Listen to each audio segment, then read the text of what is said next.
요한은 하늘에 열린 문이 있는 것을 보았고, 그리고 거기에 들어가서 하늘의 모습을 보게 됩니다.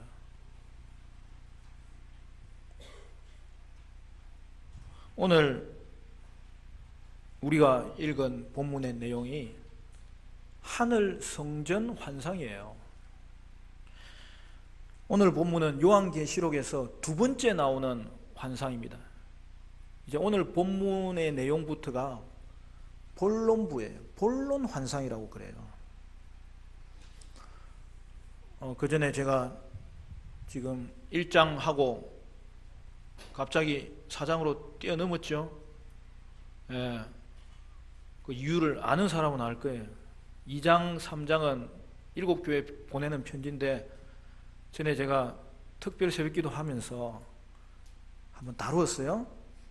그래서 여러분 홈페이지에 가면 설교 영상이 다 있으니까 그걸 참고하시기를 바라요.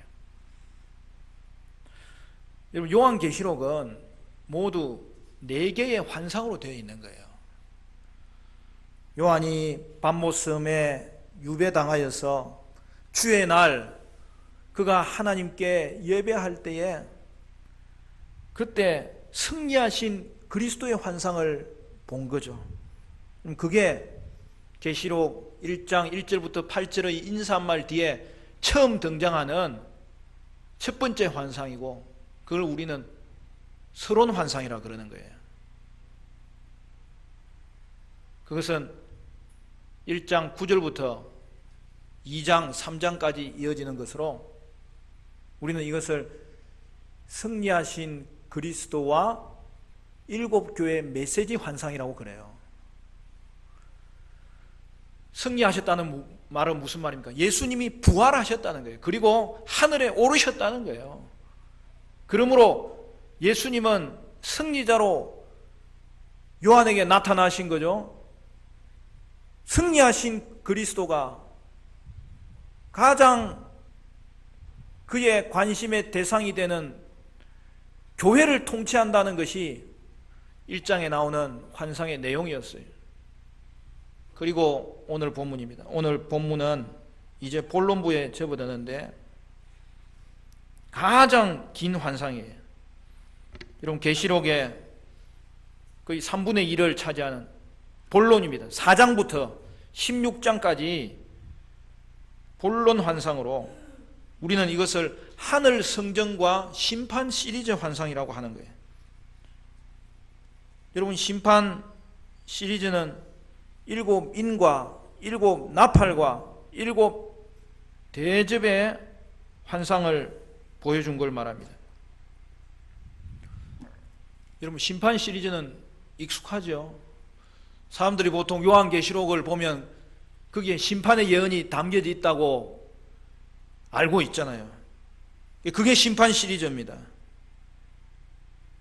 먼저 이를 요약적으로 설명하면, 여러분 계시록의 심판 시리즈는 그 내용이 예수님의 초림과 예수님의 재림 사이에 있는 그 기간에 일어나는 일을 말하는 것으로 역사 가운데 교회 시대 전체를 보여주고 있고, 그 가운데 일어나는 심판과 구속을 말하는 거예요.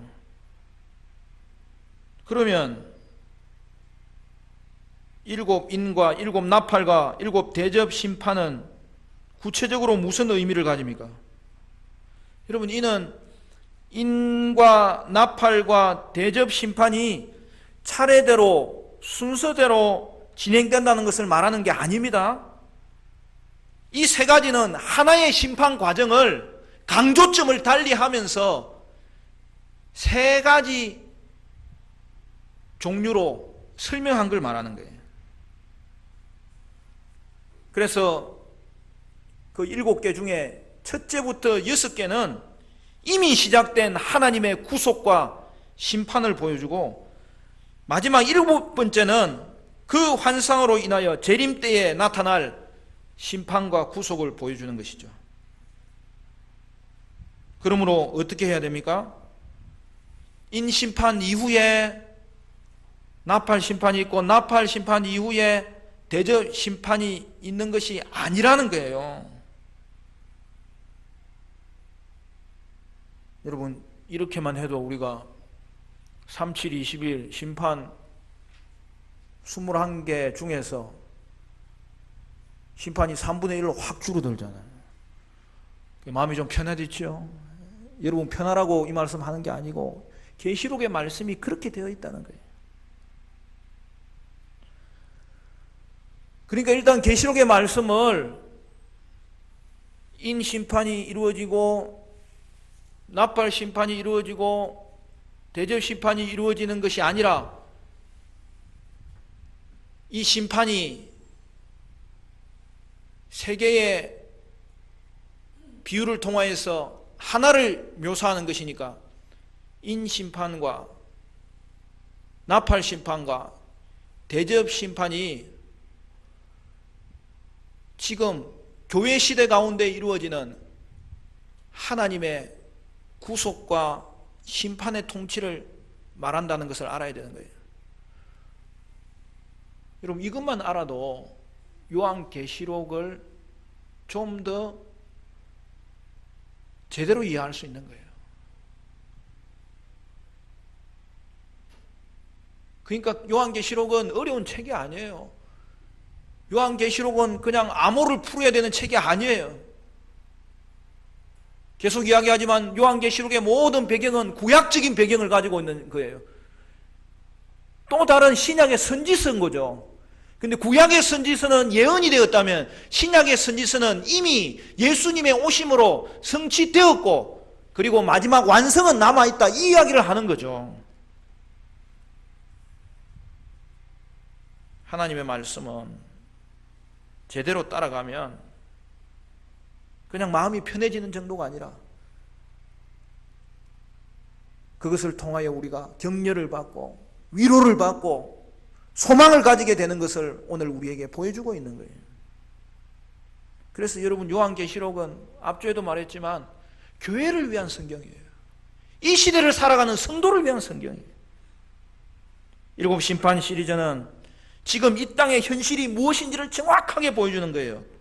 그리고 그러한 영적 전투 가운데서 성도는 연단받고 승리할 것과 유혹하고 박해하는 무리들은 반드시 처벌되고 심판될 것을 보여주는 거예요. 그리고 요한계시록의 결론부는 환상이 두 개가 있어요.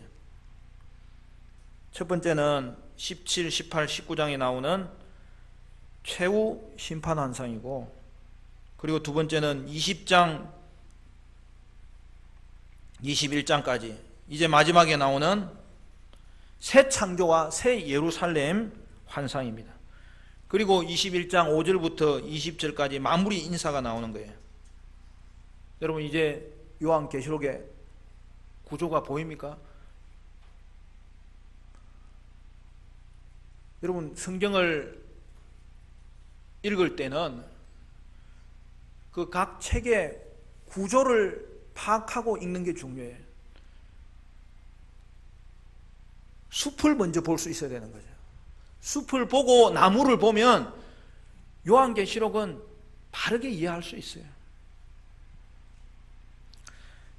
우리가 앞에서 살펴본 1장, 2장, 3장의 환상은 편지 형식으로 된 환상이에요.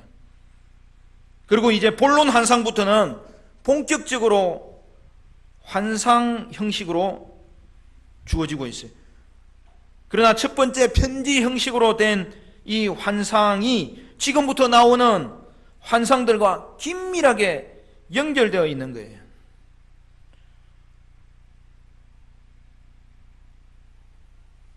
그러니까 첫 번째 환상 다음에 오늘 본문이 이루어짐으로 말미암아 첫 번째 환상은 역사 가운데 여기만큼이다, 그 다음 환상은 여기만큼이다, 이게 아니라는 거예요. 첫 번째 환상의 내용은 개론적인 내용이고 그 개론을 오늘 이제 본론 환상에서 좀 더 세밀하게 설명하고 있는 것이죠. 물론 그것의 결론이 이제 17장부터 마지막 그 결론으로 나아가고 있다는 것을 보여주는 거죠. 그러므로 여러분, 일곱 교회의 메시지가 끝나는 부분에서 3장 21절을 보면요, 하나님의 보좌 우편에 예수님이 앉으셨다는 것과 그를 믿는 성도들도 하나님의 보좌에 함께 앉은 것을 묘사하는데, 이제 오늘 본문이 그것을 또 다른 환상을 통하여 펼쳐 보여주는 거예요. 여러분 3장 21절 같이 읽어볼까요? 바로 그 앞부분에 나오니까 보이죠? 3장 21절 다 같이 시작. 이기는 그에게는 내가 내 보좌에 함께 앉게 하여 주기를, 내가 이기고 아버지 보좌에 함께 앉은 것과 같이 하리라. 이것은 라오디게아 교회에게 전하는 말씀의 결론이고 첫 번째 환상의 결론인 거죠. 본문에서 요한은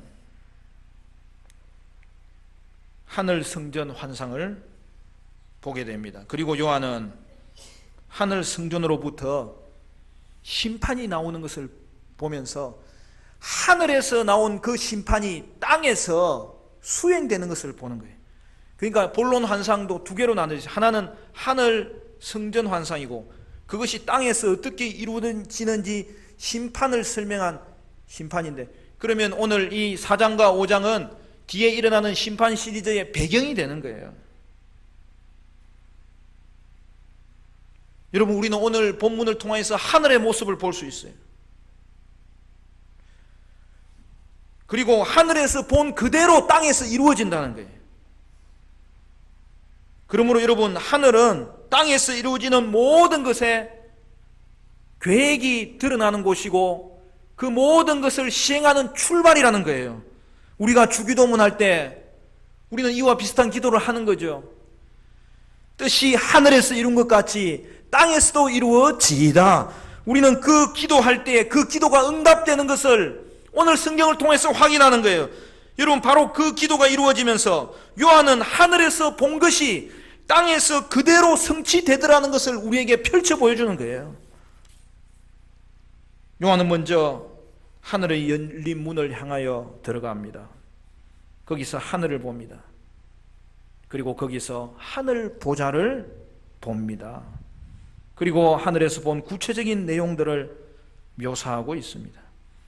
요약적으로 하늘에서 본 가장 중심된 내용이 뭐죠? 창조주 하나님과 구속주 예수님을 본 거예요.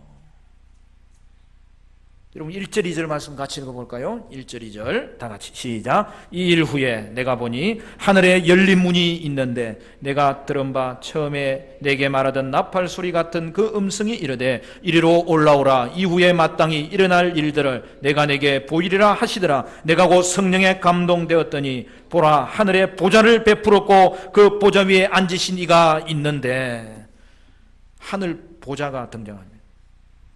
여러분, 이것은 구약 성경을 배경으로 합니다. 특별히 다니엘서 7장과 에스겔 1장, 우리가 요새 큐티하는 말씀이잖아요. 그것과 관련되어 있어요. 하늘 보좌에 앉으신 분이 누구라는 거예요? 본문은 그분의 모양을 묘사합니다. 보좌에 앉으신 분은 하나님이시라는 거예요. 그리고 하나님 보좌 주변의 환경에 대해서 묘사합니다. 보좌 둘레에 24장로들이 있어요. 4생물이 있어요. 그리고 그 밑으로 수정 같은 바다가 펼쳐져 있어요. 보좌로부터 번개와 음성과 우레소리가 나오고 있어요. 보좌 앞에는 7 영을 상징하는 7 등불이 찬란하게 비춰지고 있어요. 그리고 24장로와 4생물이 밤낮으로 쉬지 않고 무엇을 하고 있는 것입니까? 찬양하는 거예요. 장로들과 4생물은 보좌 앞에 엎드려서 주 하나님 곧 전능하신 하나님께 계속하여서 찬양을 드리고 있는 것입니다. 그러므로 요한계시록 4장, 5장의 아주 중심된 내용은 5개의 찬양이 등장하는 거예요. 오늘 본문 4장에서 하나님에 대한 찬양이 2번 등장하고, 여러분 5장에서 예수님에 대한 찬양이 2번 등장하고, 또한 그 결론으로 예수님과 하나님께 드리는 찬양이 1번 등장합니다. 그리고 5장에 이어지는 내용은 뭐예요? 예수님께서 하늘 보좌 우편에 앉으셨다는 것을 정확하게 보여주고 있는 거예요. 여러분, 하늘이 뭡니까?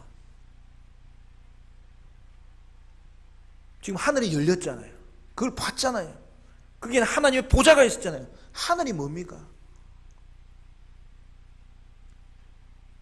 여러분, 성경에서 말하는 하늘은 새들이 날아다니고 비행기가 떠다니고 해와 달과 별이 있는 그런 물리적인 하늘을 말하는 게 아닙니다.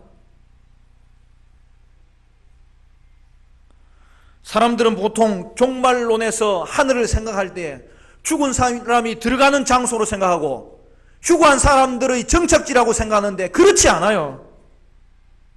하늘은 여러분 지상의 삶과 배타적인 의미를 가진 그런 피안의 세계가 아니라는 거예요. 하늘은 하나님의 임재가 충만한 곳을 말하는 거예요. 그 장소가 어디인지 우리는 알지 못해요. 그러나 분명한 사실은 요한이 하늘을 보았을 때에 그 하늘에는 하나님의 보좌가 있는 거예요. 그러므로 말미암아 그 하나님의 보좌에서 모든 것이 흘러나와서 이 땅에 그것을 이루더라는 거예요. 그리고 그것이 이루어지는 이유는 뭡니까? 거기에 하나님이 거하시고 하나님의 임재가 충만한 것을 본 거죠.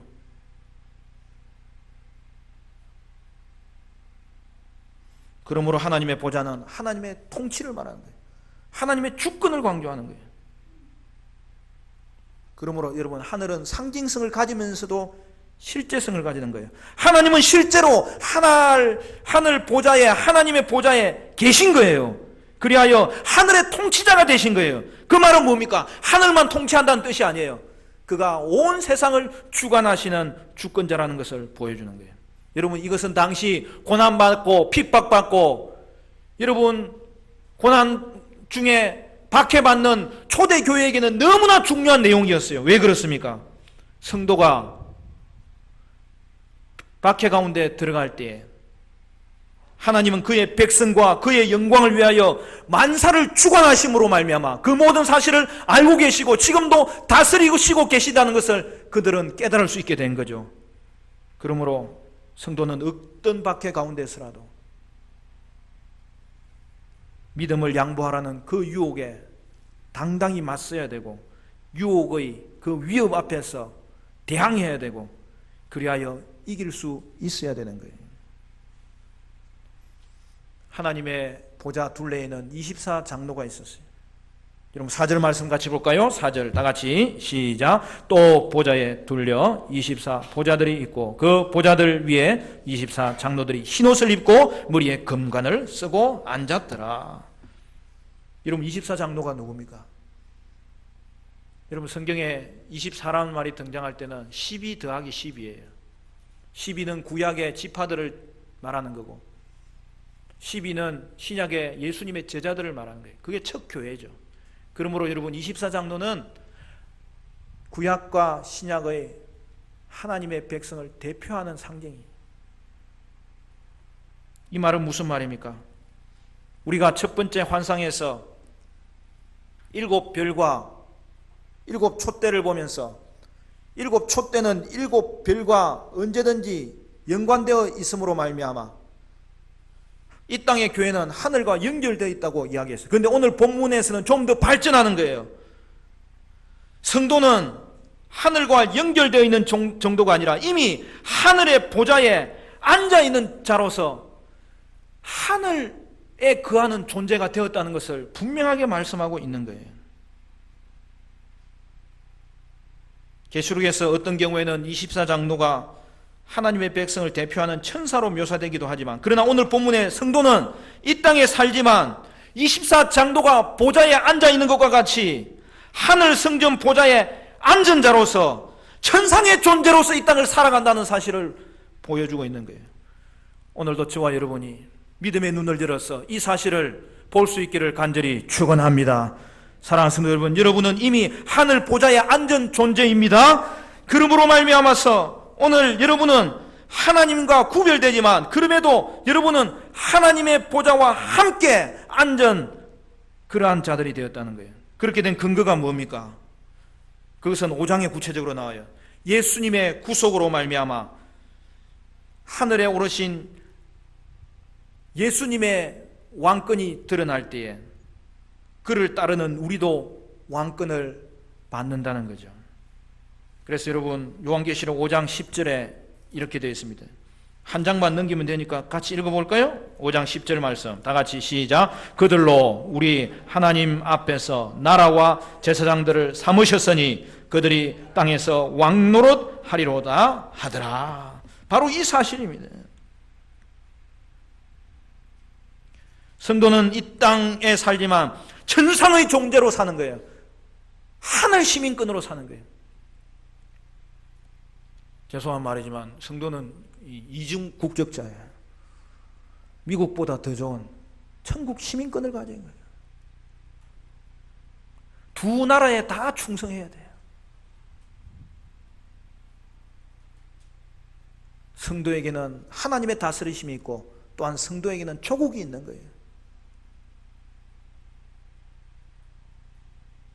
그렇지만 우리는 이 땅 방식으로 사는 자가 아니라 하늘 보좌에 이미 앉은 존재로서 이 땅에서도 하나님의 나라를 보여주며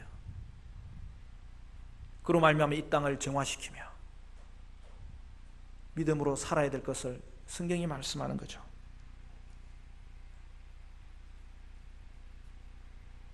그러나 지금은 우리가 이 땅에 거하기 때문에 우리에게는 고난이 있습니다. 우리는 이것을 어떻게 해야 됩니까? 하나님의 통치는 현재로는 영적인 부분만으로 제한되어 있기 때문에 성도에게는 고난이 있어요. 주님, 내 고난은 언제 멈추어집니까? 하소연하는 성도들이 있지 않습니까? 그럼에도 불구하고 하나님이 이 땅의 주권자가 되시니 성도는 하나님의 보호하심을 받고 지키심을 받고 돌보심을 받고 인도하심을 받아서 승리한다는 사실이죠. 따라서 성도는 이 땅에서 고난이 있지만 반드시 승리하는 거예요. 24장로가 흰옷을 입은 것은 하나님께 끝까지 신실한 자임을 보여주는 거예요. 그리고 벌써 왕관을 썼잖아요. 그들은 예수 안에서 왕과 제사장의 자리에 앉은 거예요. 그러므로 성도의 승리의 방식은 세상의 방식과 다릅니다. 예수님은 그의 죽음을 통하여 승리하셨고 하나님 나라를 성취하셨습니다. 마찬가지로 성도의 승리도 고난을 통해서 승리를 이루는 거예요. 성도가 고난당하는 것은 도리어 그가 세상에 속한 자가 아니요 하나님 나라에 속한 자라는 표가 되는 거예요. 따라서 하나님의 통치하신다는 표는 성도의 고난이에요. 그러나 거기서 멈추지 않죠. 하나님이 통치하신다는 표는 또한 성도의 승리예요. 그러므로 성도는 그리스도와 함께 이 땅에서 고난받아요. 그러면서도 그리스도와 함께 통치하고 승리하는 거예요. 그러므로 고난은 예수님의 방식이에요. 환난과 참음을 특징으로 하는 하나님의 나라는 유대인들에게는 당혹스러운 것이었고 받을 수 없는 것이었고 결국 거부했던 것 아닙니까? 그러나 여러분, 고난은 하나님 나라의 방식이에요. 성도는 이 땅에서 미혹하는 자들에 의해 고난을 받지만 그럼에도 고난 중에 하나님이 통치하심으로 승리하는 거예요. 이기는 거예요. 이미 우리가 3장 31절에 살펴봤잖아요. 그게 뭐라고 되어 있는 겁니까? 이기는 그에게는 내가 내 보좌에 함께 앉게 하여 주기를 내가 이기고 아버지 보좌에 함께 앉은 것과 같이 하리라. 우리 주님이 이기셨기 때문에 여러분, 요한계시록에 나오는 이긴 자는 성도를 말하는 거예요. 뭐 특별한 다른 존재를 성경을 해석하면 절대 안 돼요. 성도가 이기는 자예요. 예수님이 이기셨기 때문에 예수 안에 있는 자도 반드시 이깁니다. 그러므로 말미암아서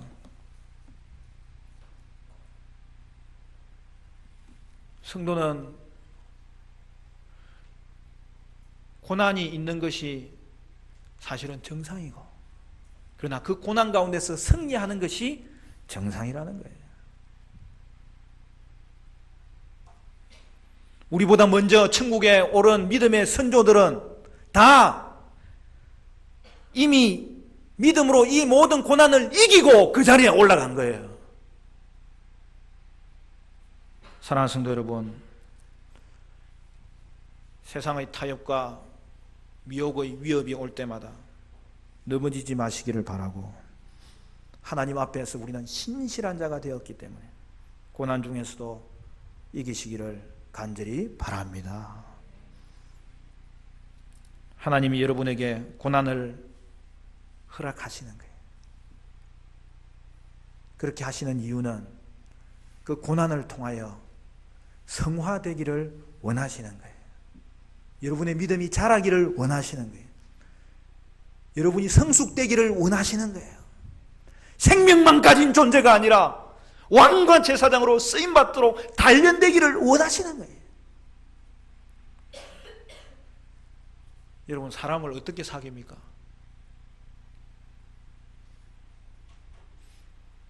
오늘 일부에도 청소년부 제가 몇 사람 물어보니까 친구 있냐 그러니까 자기는 친구가 많대.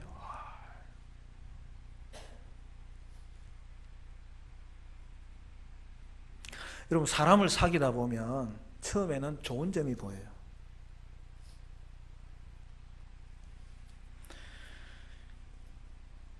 그러면 그 사람을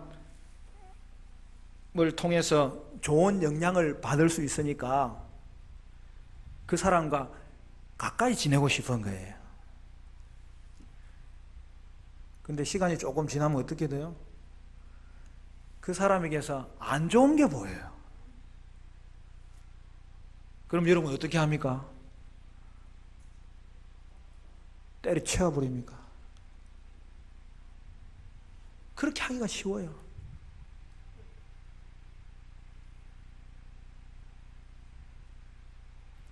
그 사람 때문에 안 좋은 영향을 받으면 안 되니까 그런 거죠.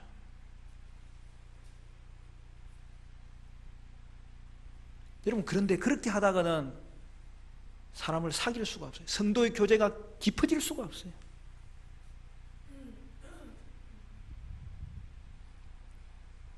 그럴 때에는 사랑하는 성도 여러분, 약하고 부족하고 추한 나를 참으시고 끝까지 받아주신 예수님을 생각하십시오. 예수님은 우리가 반역할 때 다가오셨고, 우리가 그를 멀리 떠날 때 그가 찾아오셨고, 문을 두드려 주셨고, 우리가 연약할 때에 그가 우리를 받으셨고 구원하셨습니다. 그러므로 우리는 하나님이 우리를 받아주시고 우리를 받으신 예수님을 생각할 때 그에게 좋지 않은 것을 발견한 사람과의 관계도 유지할 수 있는 거예요. 그럴 때 우리에게 필요한 것은 인내예요. 기다리는 거예요. 버티는 거예요. 그러면 그것을 통해서 우리가 성화되는 거예요. 변화되는 거예요. 성숙해지는 거예요. 믿음이 자라는 거예요. 하나님은 여러분의 고난을 아시고 어려움을 아시고 여러분의 환난을 아시고 여러분 가운데 당하고 있는 그 모든 역경을 알고 계세요. 그러나 그것을 주시는 이유는 그것을 통하여 여러분이 보다 거룩해지기를 원하고 계시는 거예요.